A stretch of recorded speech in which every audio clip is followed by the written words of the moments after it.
Firsa Besari adalah seorang musisi, penulis, dan influencer berkebangsaan Indonesia. Firsa pernah terlibat sebagai salah satu pendiri komunitas pecandu buku. Ia juga aktif sebagai personalia YouTube. Segmen konten yang terkenal di akun YouTube miliknya adalah Atap Negeri dan Jalur Sunyi. Ia pernah menjadi pemain bass di bidang musik. Firsa memulai karirnya sebagai vokalis grup musik indie. Setelah melalui proses berpikir yang cukup panjang, Firsa memutuskan untuk serius bersolo karir.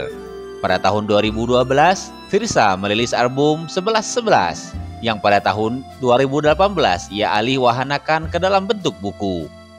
Berikut ungkapan motivasi dan inspirasi tentang kehidupan dari Firsa Besari. Beradaptasilah, hidup ini keras, buktikan dirimu kuat. Yang membedakan pemenang dengan pecundang hanya satu. Pemenang tahu cara berdiri saat jatuh. Pecundang lebih nyaman tetap ada di posisi jatuh.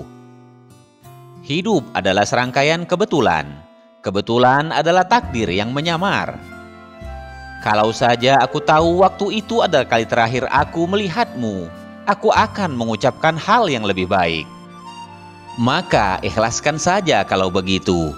Karena sesungguhnya yang lebih menyakitkan adalah berpegangan pada sesuatu yang menyakitimu secara perlahan. Manusia terbentuk dari impian. Tanpa itu, kita hanyalah robot yang bergerak mengikuti hiruk-pikuk dunia, tapi tidak mengiringi irama yang dilantunkan bumi. Dan impian bukan suatu yang absolut. Ia dapat berubah, bertambah, bahkan berkurang. Perasaan bukanlah soal timbal balik. Apa yang kita berikan belum tentu sama dengan apa yang kita terima. Sayangnya, banyak orang yang mengeluh saat diminta tolong menjadi A, karena merasa jobdesk-nya hanya B.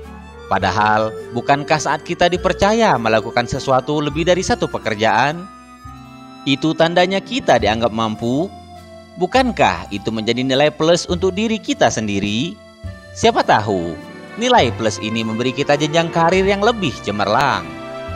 Terjun langsung bukan berarti ngerecokin. Terjun langsung berarti mempelajari secara langsung, bukan berdasarkan data-data belaka. Ternyata makin tinggi kaki kita berpijak, makin kita menyadari betapa kecilnya diri kita.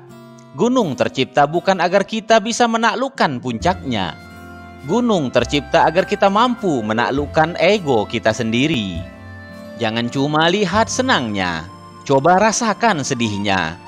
Siapapun tidak ada yang sempurna. Kadang yang terindah tak diciptakan untuk dimiliki. Cukup dipandangi dari jauh, lalu syukuri bahwa ia ada di sana untuk dikagumi dalam diam. Mungkin kita terlalu pandai berpura-pura hingga kita lupa bahwa kita sedang berpura-pura. Dan akhirnya kepura-puraan tersebut kita anggap kebenaran. Nyatakan perasaan, hentikan penyesalan. Maafkan kesalahan, tertawakan kenangan. Kejar impian. Hidup terlalu singkat untuk dipakai meratap. Ternyata bangun lebih pagi adalah pembunuh gerutu. Karena kita punya waktu untuk secangkir kopi, setampuk lamunan, dan secarik rindu. Ternyata memang benar, ketika pujian membuat seseorang besar kepala, ia tidak lagi besar hati untuk menerima saran.